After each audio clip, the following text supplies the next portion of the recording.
citizens of the world, this is a message from Anonymous, for the World Health Organization.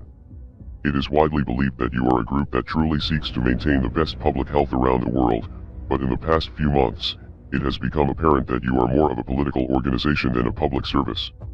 In fact, your allegiance to the governments that support you through massive financial donations has put the world in grave danger. The organization that you belong to has a very important responsibility, because it is trusted by most of the world for credible information. You are seen as the utmost authority on health information, and act as the arbiter of truth for up-to-date science on emerging diseases. Most media broadcasters, politicians, and health officials around the world have looked to your press releases and news conferences for the most up-to-date scientific information on the growing COVID-19 coronavirus pandemic, and you failed miserably in your duty to protect the people. Your response to this virus has been a day late and a dollar short, every step of the way, beginning with your refusal to admit in the early stages of the outbreak that human-to-human transmission was taking place, when this fact was obvious to scientists and journalists around the world who were following the story and keeping up with the studies as they were being published. At the time, the Chinese government was doing its best to downplay the severity of the outbreak, and the World Health Organization acted as their mouthpiece, reporting whatever Chinese authorities told them to. As a result of this guidance, the entire world did not take the threat seriously, because everyone assumed that the World Health Organization could be trusted. Members of the World Health Organization also took months before finally declaring the coronavirus a global pandemic. During press conferences in recent months, representatives of the organization insisted that they wanted to avoid declaring a pandemic prematurely because they didn't want to scare anyone or create a panic. However, scientific findings have since shown that we were already dealing with a global pandemic by the time that Chinese authorities decided to quarantine Wuhan, because the genetics of the virus has been traced back to at least October or November 2019. What we see are epidemics in different parts of the world, affecting countries in different ways and requiring a tailored response. The sudden increase in new cases is certainly very concerning. I have spoken consistently about the need for facts, not fear. Using the word pandemic now does not fit the facts, but it may certainly cause fear. For the past several months you have insisted that this virus was not airborne, despite significant evidence, including multiple scientific studies suggesting that this was the case. Now that the whole world is in lockdown, you have finally admitted that this virus can be transmitted through the air, despite the fact that numerous scientific studies since January have confirmed this to be the case. The general population has been getting a very confusing message, and very bad advice, thanks to these conflicting reports, and the murky definition for airborne, that is being used by health officials. Since this virus is spread through the air, and can remain in the air for up to 3 hours, the use of N95 masks is very important in stopping the spread of the illness. Unfortunately, the United States and other undeveloped countries were caught off guard by the pandemic and are not prepared with enough proper protective equipment for medical health professionals, meaning that there certainly won't be enough to go around for the general population. The World Health Organization is ignoring the science and the common sense, but masks have been proven to drastically reduce the spread of illnesses like the one we are facing. There are many people in the United States who are learning this fact and are becoming upset about the lies that they have been told, and many of them are suggesting that the World Health Organization is helping the US government prevent panic by downplaying the importance of masks and transmission through the air.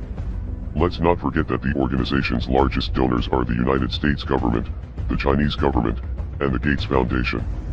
This is perhaps why WHO officials have refused to recognize Taiwan as a separate entity from China, and why the organization has praised the leadership of both the US and China, despite the fact that both governments have been criticized for their lack of transparency and the heavy-handed tactics that have been used to enforce quarantines.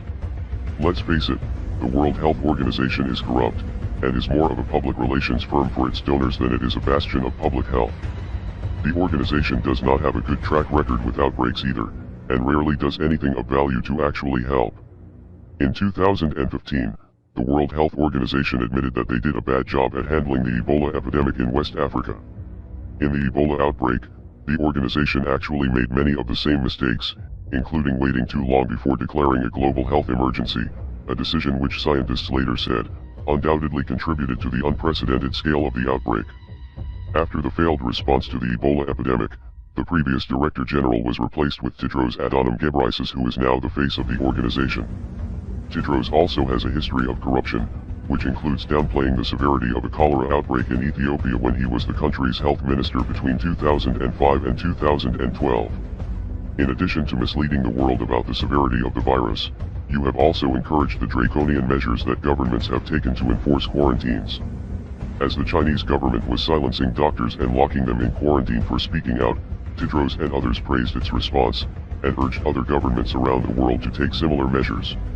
Citizens of other countries, especially those in the Western world, thought that it could never happen in their neighborhood, but most governments seem to be taking the advice of the World Health Organization and have started to implement military-style lockdowns similar to those seen in Wuhan during the early days of the outbreak.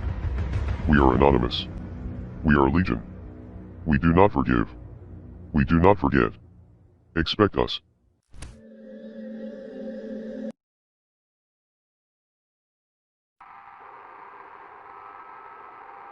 What's wrong, Michael? I don't know if I should tell you this, but I don't know who may be listening. There may be a group of people. Don't want to get rid of me. They don't want me here anymore. I don't understand. What do you mean? Talk to me. I can't talk about it over the phone. I don't know what's going to happen, but I just feel in my soul, only God knows, they could shoot me. They could stab me. They could frame me and say I overdosed you on drugs. They can do a lot of things. Citizens of the United States, this is a message from Anonymous. Officers who kill people and commit other crimes need to be held accountable just like the rest of us, otherwise, they will believe that they have a license to do whatever they want. You will claim that this is just the work of a few bad apples, but what of the officers who stand by and do nothing while they commit offenses against the people they encounter, and the police departments like yours who refuse to prosecute these criminals as they would one of the citizens that they are